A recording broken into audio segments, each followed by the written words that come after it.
Hi, all. My name is Blake Mitchell. I'm one of the partners here at B Labs, and I want to welcome you back to Let's Not Circle Back. I'm joined today by my colleague, Dr. Patrice Palmer, and Okay. we are really excited today to share a presentation that we actually recently gave at the Out and Equal conference in Seattle around the evolution of employee resource groups and really how to think about supporting your employees and affinity networks in this moment in time. Before we jump in, though, Patrice, how are you? It's great to see you. It's always great to see you, Blake. I'm doing good.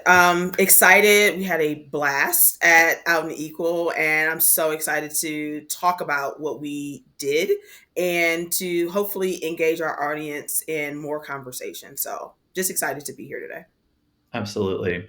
Yeah, it was really interesting. I think we've heard a lot about from clients and folks that we work with around how they're seeing their employee resource groups and evolving in this moment and the pressures, external and internal, that they're feeling. But it was really specifically interesting to sit with a lot of the employee resource group leaders and members and hear across a really broad swath of organizations and industries how they're meeting this moment. What was your sort of impression from talking with these folks? Yeah, so my research is around ERGs, and so I come fired up, but it's always from a theoretical, right? So being able to think about it in worst case scenario, best case scenario, but actually being able to sit down and have conversations with folks who are in the thick of it is really what I took away from how we can evolve ERGs at this moment in time. And then I was able to kind of merge some of the things that I already knew theoretically with what is actually going on and how folks are truly feeling. I think that's the part that you miss sometimes, and the academic is always like, okay, what does the numbers say, what is it qualitatively going to give me, but at the end of the day, how are people feeling, what are the practical and tactical issues that are needed in order to ensure that these organizations and most importantly these ERGs continue to flourish. And so I think what I really took away from it is more insight and most importantly new sense of respect of the work that is really being done and the people who are in the thick of it who are doing it.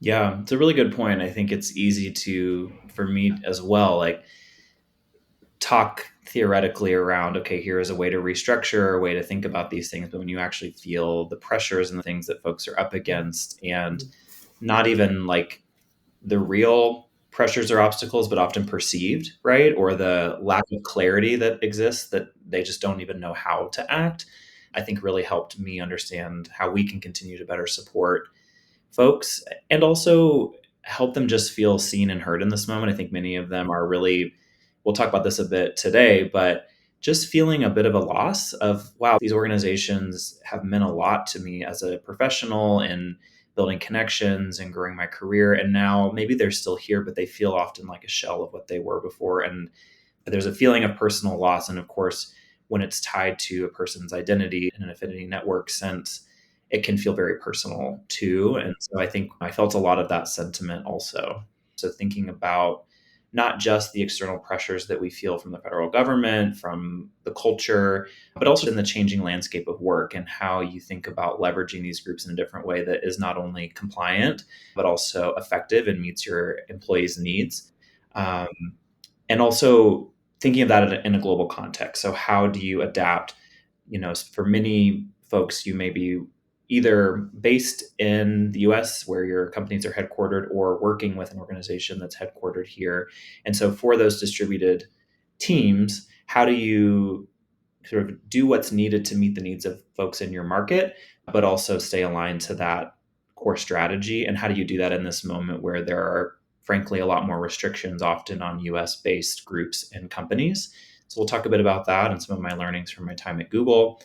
We'll talk about the $1 million question in employee resource groups. How do you effectively tie the strategy and the work that you're doing to business strategy and the goals of the organization? Again, not just to drive effective change and impact, but also to continue to demonstrate value to leaders. And then how do you measure that, right? So, what are the ways that you can see whether it's being effective and also communicate to leaders and sponsors of your employee resource groups or business resource groups how that work is actually making an impact within the company. Something that we did in our live session is we used an AI focus group tool that we as a partnership often use called Ramesh, which allows us to gather input from individuals in real time and see their results immediately. It's a really cool supplement that we're using to sort of replace, in many cases, traditional surveys and gather employee experience and sentiment. But we also used it in this session to ask some questions to our participants around what they wanted to get out of the session and what is really top of mind for them in this moment. So, obviously, with you all joining here, we aren't able to do that. But I did want to share a few of the things that came up. We had about 150 folks in our session. Of that group, about 80% of them identified themselves as employee resource group leaders, and then the rest were members, sponsors, allies, or supporters. So, a pretty strong showing of people who are actually leading these organizations.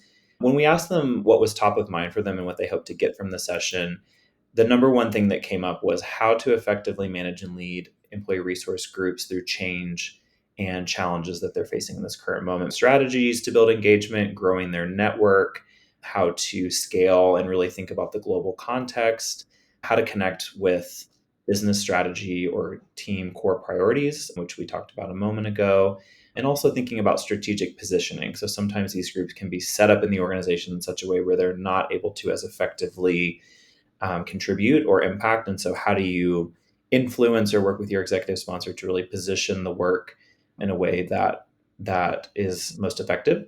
When we asked about questions or things that they wanted to have our presenters talk about, some of the key things that came up were how do you continue to promote participation in these groups without people burning out when they're already stressed, they're overloaded with work, and there's a lot of external pressures politically, socially, economically hitting them. That was the number one response by far. And then also, how do we find the balance of these groups serving the needs of the members from a more affinity based perspective, but also bring allies and supporters in a way that is balanced and feels like it doesn't kind of overwhelm the core purpose of it. And we know uh, in general, these groups do have to be open to everyone to join. That's one of the things that's really come to light more recently and in these executive orders and changes that have happened. So it's not that we can limit who participates in them, but how do we shift the focus or the engagement and welcome people in a way that really makes the most effective? Absolutely. So, one of the things that I love that we did, we heard one of the folks on the main stage talk about when you are introducing yourself to bring your whole self to the conversation. And usually you kind of just talk about what you've done and what my work is, but we don't always get to talk about ourselves and make that community connection in the ways that we really should. So, I love the fact that that is something that we decided, the two of us decided at the spur of the moment, was like, no, we're going to change the way that we talk about this. We're going to invite folks in to know a little bit more about us and then how that affects our work. So I'll start, and I know, Blake, you'll add on, but I've said before, Patrice Palmer, pronoun they, them. And one of the things that folks don't always know about me is that a lot of the community that I come from is Gullah Geechee. I am a member of the Gullah Geechee Nation, and the Gullah Geechee people are folks who are from the Sea Islands of South Carolina.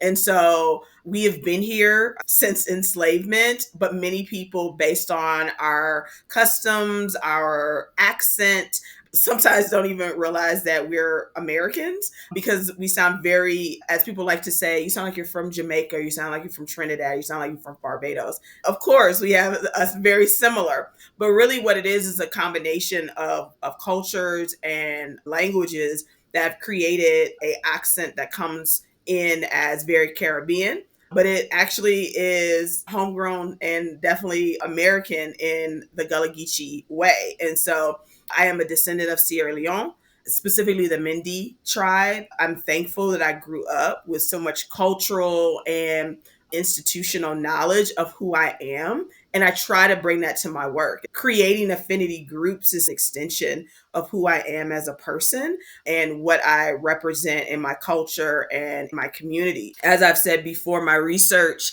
is on employee resource groups. I did my dissertation on employee resource groups, specifically in craft beer. And so I fell in love with craft beer. And from there, my research and my work evolved working at New Belgium Brewing Company. And from there, I had a chance to help build employee resource groups and test some of my theories around, does this actually work and how does it work? And so my dissertation was entitled Crafting Identity. And I really looked at how employee resource groups are the foundation of workplace culture. Some of the key findings that came up for me are that ERGs play a crucial role in fostering belonging in social identity and creating spaces where employees from marginalized groups specifically. And I also learned that membership is positively influenced by engagement, satisfaction, and participation. I did a holistic, qualitative, single case study at one site.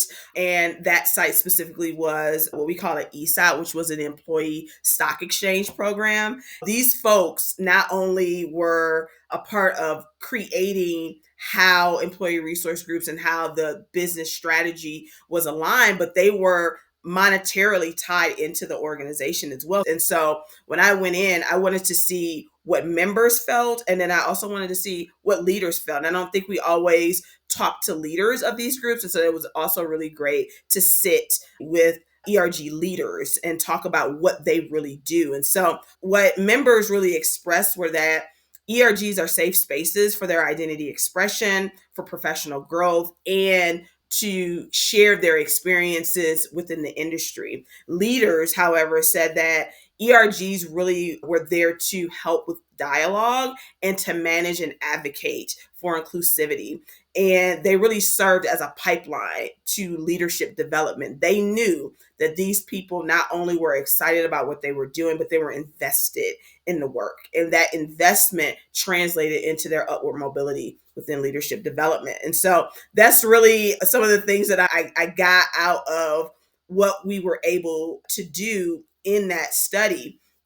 But just for those who like to kind of nerd out on some of the information, I did use a theoretical framework. It's called social identity theory, specifically Tajfel and Turner's 1974 framework. I looked at it through three specific data sources: observation, one-on-one interviews, and I also used the Remesh focus group service as well to get ERG members to provide in a really safe environment how they felt about the ERGs. And what I think the most insightful thing that I felt that I could bring away from that study is that ERGs are where people really find community, and they are where people learn how to lead. And they use that community as a reputation booster as well. So when they talk about what you have in the ERGs around inclusivity or how people are able to find belonging or how employees engage, they look to their ERGs to say, this is what they're doing efficiently and effectively. So we know that that is being utilized. So how do we take this now to the next level, given the changes that are happening on the political and the social front around how identity is also built? And then I'll also add that one of the things that for folks who did not join the ERGs, and I specifically looked at two, and that was a women's ERG and a BIPOC ERG. The folks who did not identify in either of those groups still felt a sense of community in those groups, not just because they felt invited, but they also felt like it was their duty to uplift and to amplify the folks who were in that group. And they felt like they were able to come and go as they please. And I think, Blake, you shared how allies can show up. And in that particular brewery, allies were able to come and go as they please. Something that we do in higher education, I think we do also in organizational change, is that step up, step back. There were times where they got to step up and amplify and uplift the people who were in this particular community. But then there were other times where they stepped back and they listened and they supported. And sometimes it was just folks coming in and setting up for a event or asking, is there anything that I can do? Even though I'm not a part of this group as it relates to my identity, I do identify as someone who is a part of this brewery. So those were just some things that really came up for me in the study itself. And that I think kind of translates to, in some ways, the way that our framework has also been created. We created an operating framework within how we look at ERGs. And a lot of it came out of my research of like, what do you do with ERGs as folks are trying to build new ones, as well as we are going through an evolution with how ERGs are set up. And with that, we came up with Be Agile. And so agile is assessment, goals, implementation, learning, and evaluation. And what that does is that it allows for us to have a criteria in what we need to do within our ERGs, and most importantly, how to support those ERGs in a way that feels connective, that feels like we can embrace folks, and how we can continue to support. What I noticed and what we noticed in doing this is that there's always an interest in inclusion. Belonging is something that people want, that they need. It's intentional and it's a human need. And that is, again, something that came out. I think it was one of the reasons that when we look at what B Labs is, it is becoming, it is belonging. All of these things are connected to the human experience. And so what inclusion does is it clears a way for us to grow and to sustain efforts. They did have ERGs that had a global lens. And so how do you take something that's human and culture driven as an ERG and make it sustainable? So in my professional work, especially with building and advising ERGs, what I found is that organizations that made real progress had something in common, and that was an operating formula or some type of framework. They didn't reinvent the wheel. They followed a cycle that allowed them to assess where they were, set goals, implement practice, and learn from feedback and evaluate that impact.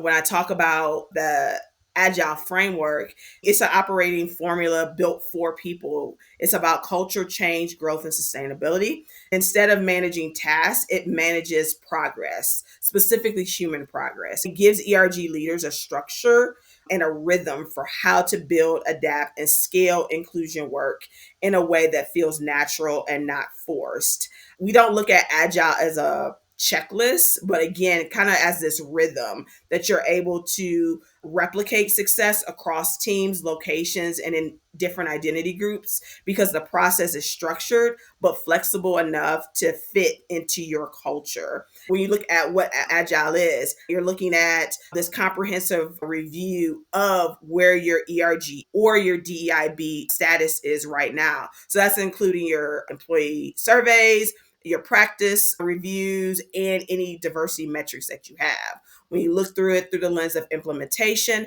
now you're looking to update or introduce practices that promote this equity and sense of belonging. This could include just having flexible work options, equitable hiring practices, or some type of inclusive language guidelines.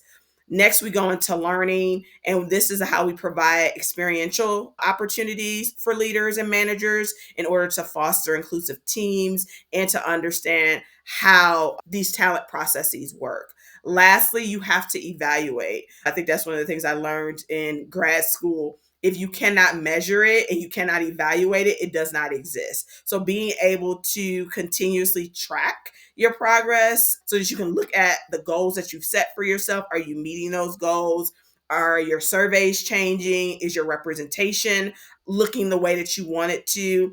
Are you compensating folks in those roles? Are you promoting and retaining at the degree that you think that you should? So all of these things are how our operating framework was set up.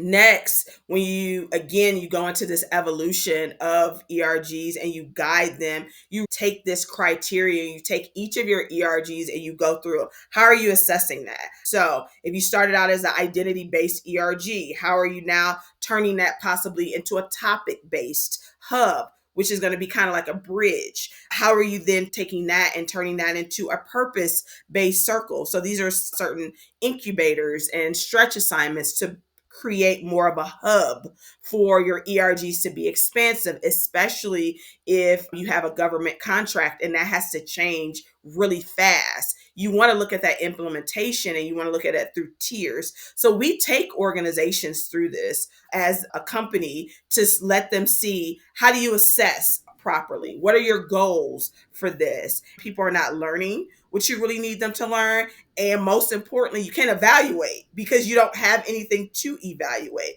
So this evolution of ERGs, really guided by our agile framework, is taking you from how are you providing this community base to something that is tied to your business strategy, that's tied to your talent strategy, and is uplifting not only the communities that are in need, but everyone who is in the organization. Thank you, Patrice. I have some follow-up questions from our participants and things that I think maybe a couple areas that I'd love to follow up on and maybe let you go down the rabbit hole a little bit Okay, further if you're open to it. I Um, am.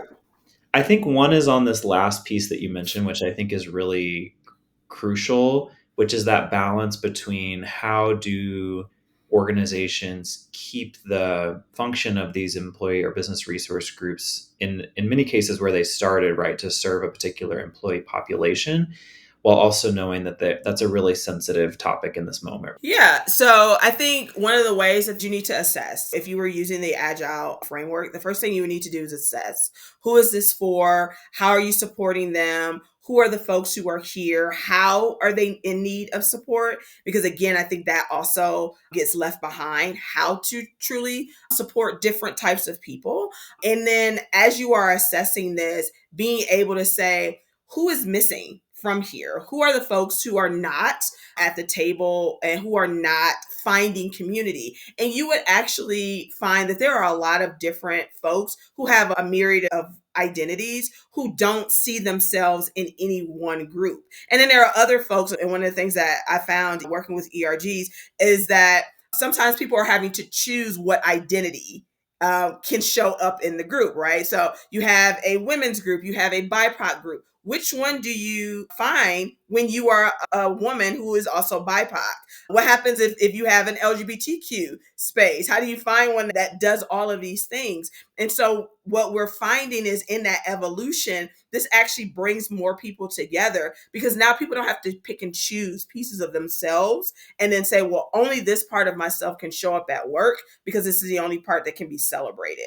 Now, when you look at how these can turn into innovation hubs, these innovation hubs can be topic based that talk about the multiplicity of our identities and how they show up in the workplace. They can be stretch assignments. They can be project based where you can work together to bring in more people to have better conversation. So all of these things are necessary in order for folks not to have to pick and choose pieces of themselves. And anyone who has a strong affinity to an identity knows, and I use myself as an example, identify as Black, identify as queer, identify as non-binary, assigned female at birth. Where do I go for community when all of these things are really important to me and I can't take any of these identities off? How do I just show up as Patrice and it be okay for the organization that I'm in? That is what innovation hubs can do.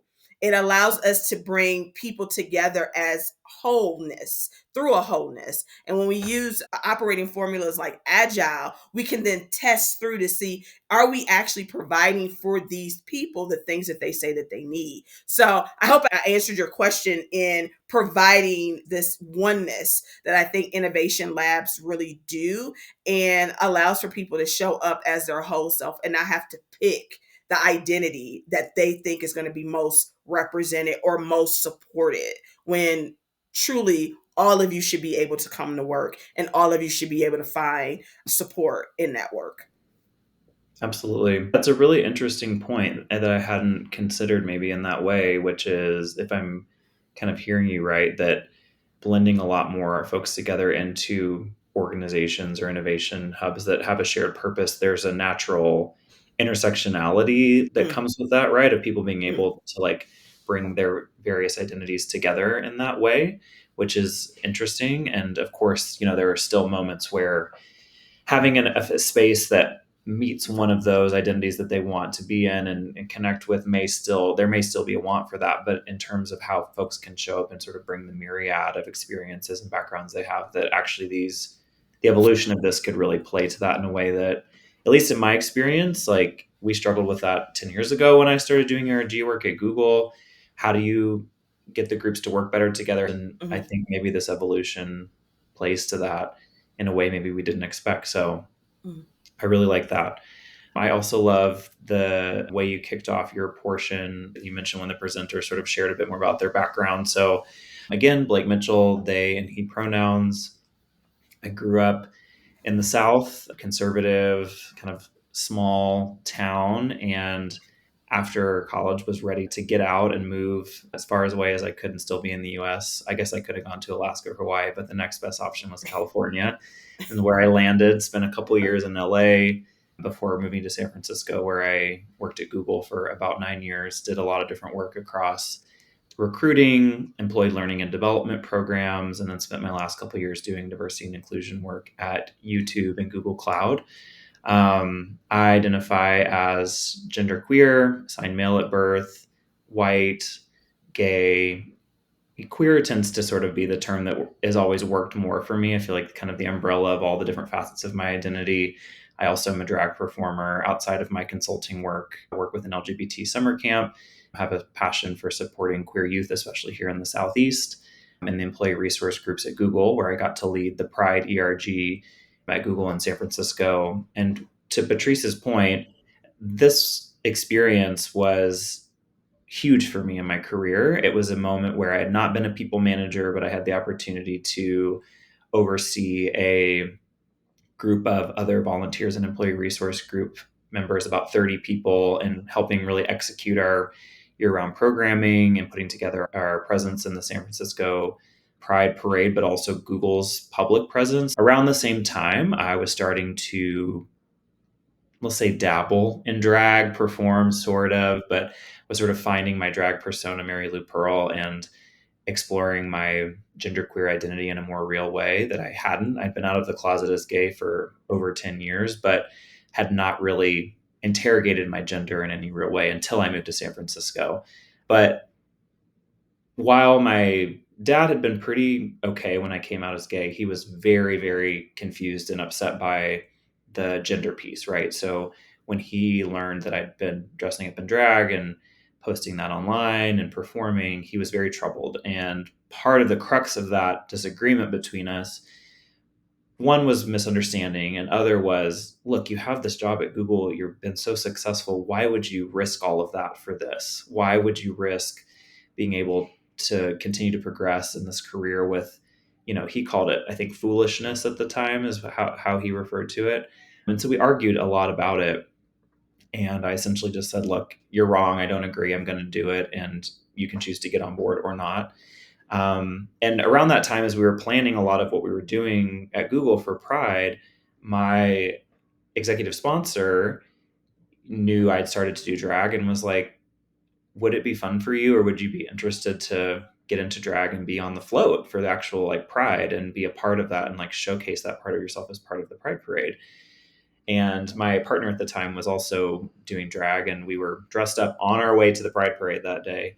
And he looked at me and said, you know, do you realize that you're essentially coming out to your entire company as a drag queen today? You're about to be on the float and in front of everybody. And I was like, I don't think I thought about that. And maybe let's like put that away for the moment and like talk about it later, because we're on our way. It ended up being a really amazing experience. And we'll share a photo if you're watching on YouTube or on video where you can see this photo from that day, which, was Mary Lou Pearl 10 years ago. I think she still looks fabulous, but let's just say she's evolved since then. But this photo that you see is I'm in the middle with the big black hair and flowers in it.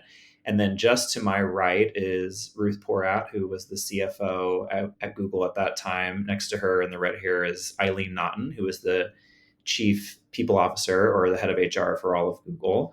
And then a smattering of our executive sponsors, one of the heads of marketing, my partners on the far left in your view of the photo in drag as well. And this was like a huge turning point for me, both with like oh wow, this is so cool that I feel so embraced and accepted and seen by my company leadership. I got to be especially close with Eileen because I was working in the HR team. She was the head of HR. We would joke like at the all hands meetings, she'd often throw up a photo of Mary Lou Pearl and show off like how much fun she'd had the Pride Parade. Like we just really it created this great relationship and dynamic between us.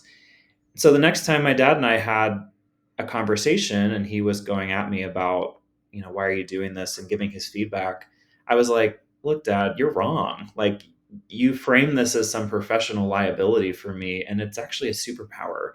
And not only has it been positive, but it has allowed me to connect with folks across my company, with my leadership in a way that's more super, super meaningful. And that was one of the moments with him that really sort of like pivoted his thinking, where he was like, he paused and was like, God, like, I don't get this at all, but like, I must be missing something. Like, what am I missing if these high up leaders at your company are actually celebrating this? Like, that doesn't add up to me. And I was like, well, it's true.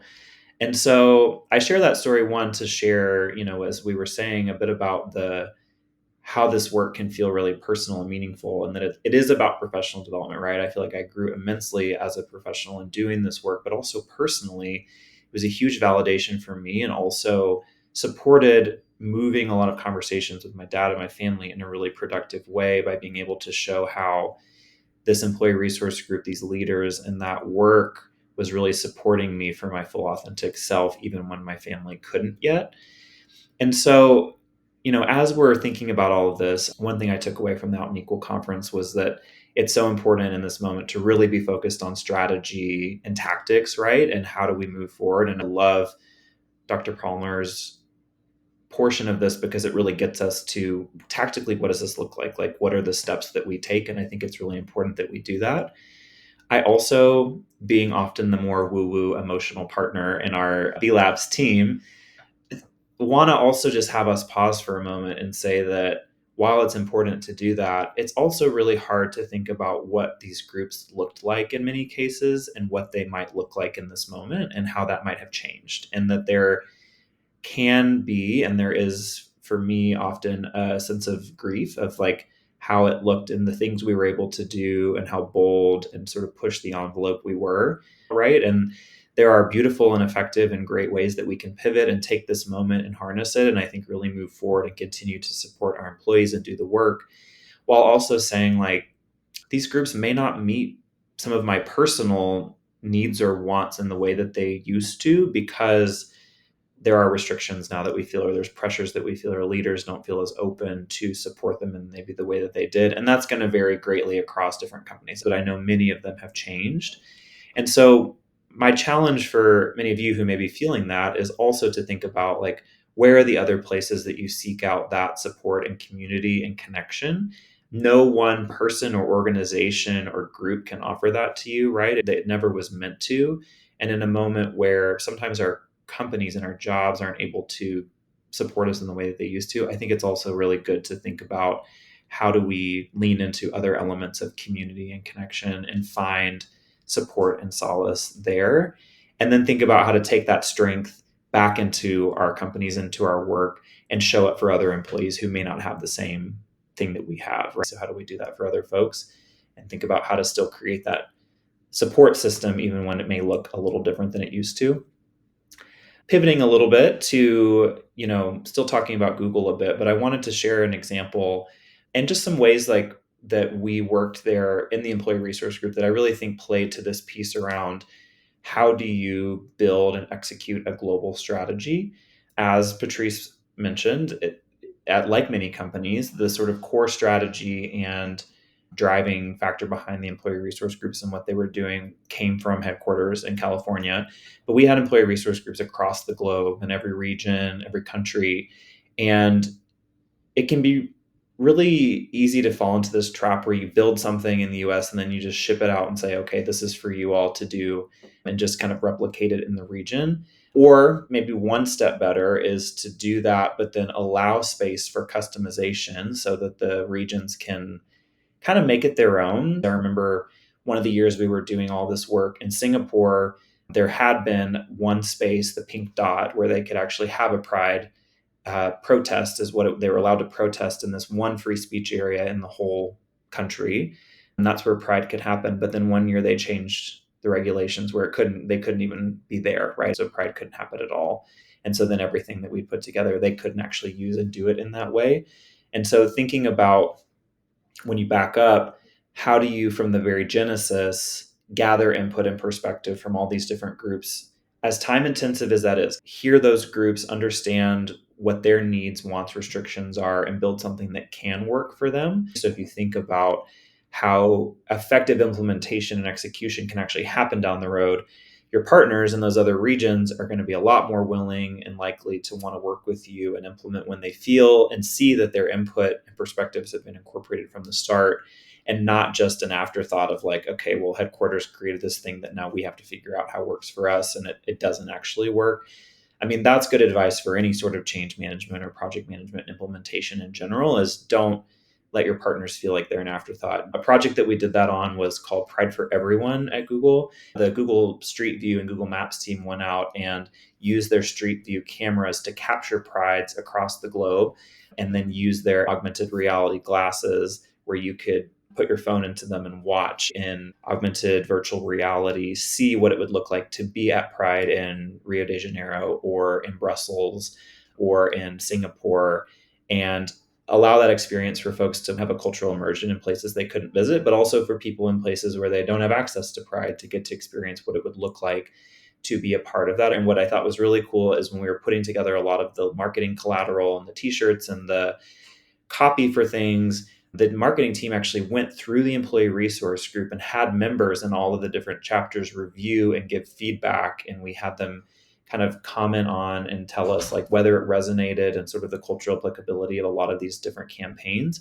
before it was launched, so that they had their imprint on it. It would actually be said this way, or this sort of vernacular sounds better than that, and gave us advice and input, so that by the time it actually got to them and we launched it, they had their handprints all over it throughout. And so I think even coming with that intention and that lens from where you start and taking the extra time to do that, I think will end up landing you in a place where you're a lot more successful and allow you to demonstrate impact, which is the other piece that I want to briefly touch on, which, I think this likely many of you have discussed in a lot more detail. And if your employee resource or business resource groups are relatively or moderately mature, you probably have had conversations as a leadership team or with your sponsor around measureship or measurement and how you show impact. But just to throw a few ideas out there, if these aren't things that you've considered, a couple very natural places for you to connect your work and measure against talent retention and belonging. So looking at retention and attrition of particular groups, especially those who are involved in the employee resource groups,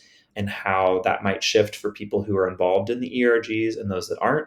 My last role at Google was on the team, in the diversity and inclusion team, that focused on retention and progression of underrepresented groups within the company. And we did a lot of looking at different verticals of the company's attrition data and looking at that across dimensions of identity and seeing, were those people, what were their manager scores? Were they involved in the employee resource groups? Were they plugged into sponsorship or mentorship programs? And how did that impact overall whether they stayed at the company or whether they progressed and were promoted and moved through? Like, you want to look holistically and really think of this from a broad sense of belonging.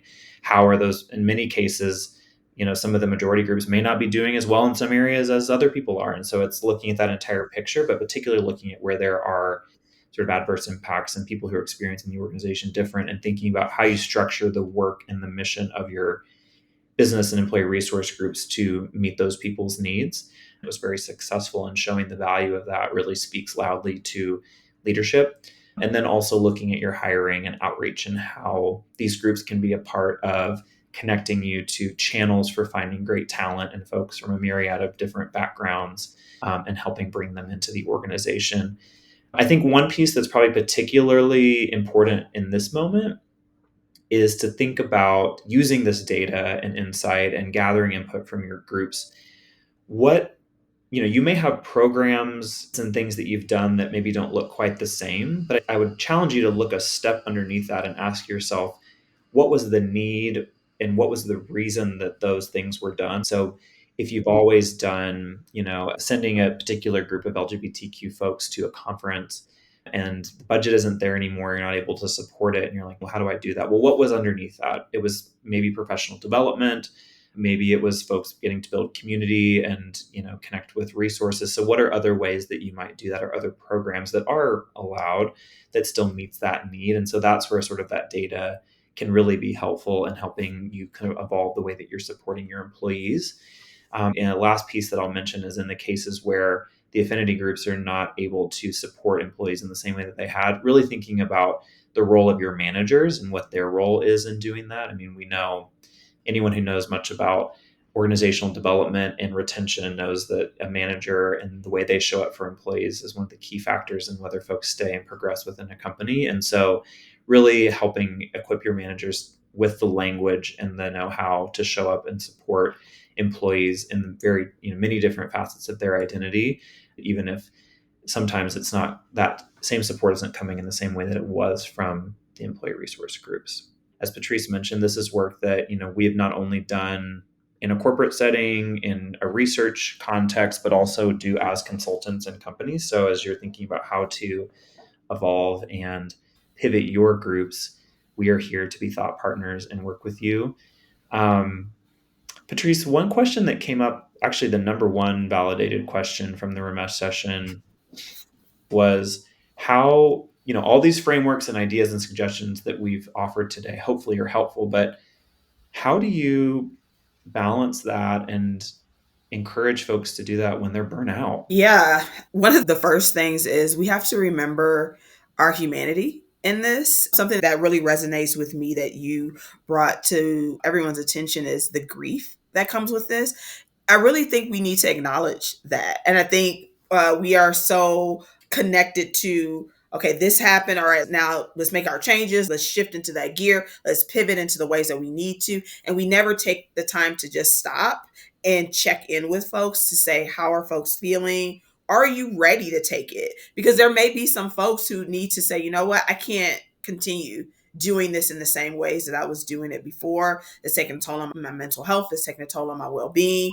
I may need to step out or step back. How are they now brought into this conversation to continue this good work? But I think really the best thing to do is to really pause for a second, just to make sure and do a temperature check the same way we would do with anything else, right? Sometimes they're like, yeah, we could just do it. Hey, let me just run with it. Other times they're like, I really need to pause and I need to be able to talk to my community about the things that are happening. Because one of the things that we found is that everyone is interpreting this information very differently.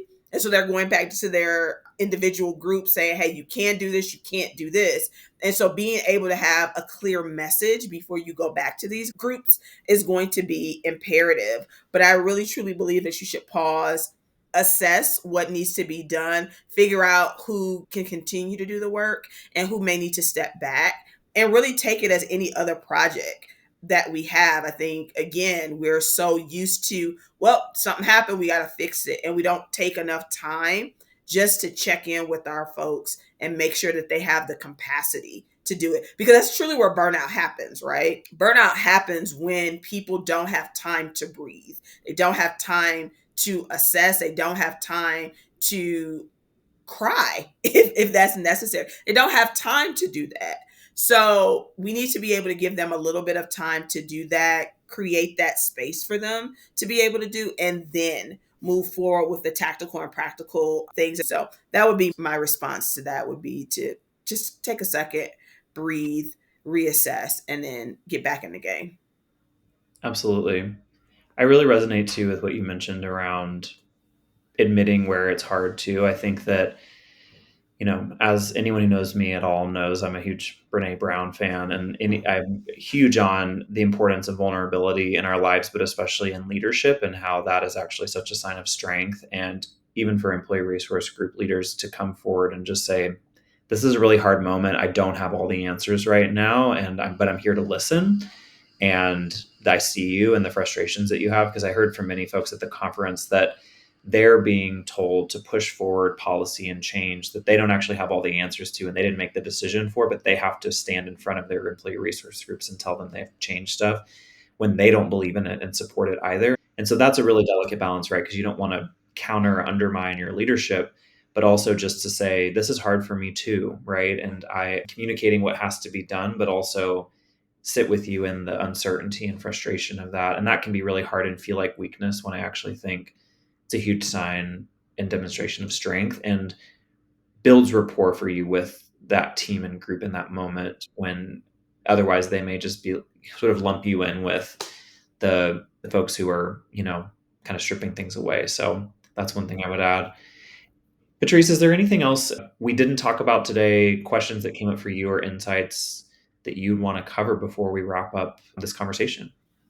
No, I think the biggest thing and the biggest takeaway that I think that we left with the group was that they are important. Their work is still important. They are still needed. And even though things have changed and are changing and we don't have all the answers, does not mean that what we're doing is not meaningful, it's not impactful. Absolutely. Well, Patrice, when we signed up to do this presentation, I didn't imagine we get to do it twice, which is an added bonus for me to do it both in person with you and to share this information here. Thank you for the discussion and sharing your brilliance and research and ideas with us. And to our listeners, thanks for joining us today. And as I mentioned, please let us know as you think through where to take and evolve our employee resource groups and support networks. Let us know where we can be a support, and check out our suite of offerings at theblabs.com. And with that, have a great day, everyone.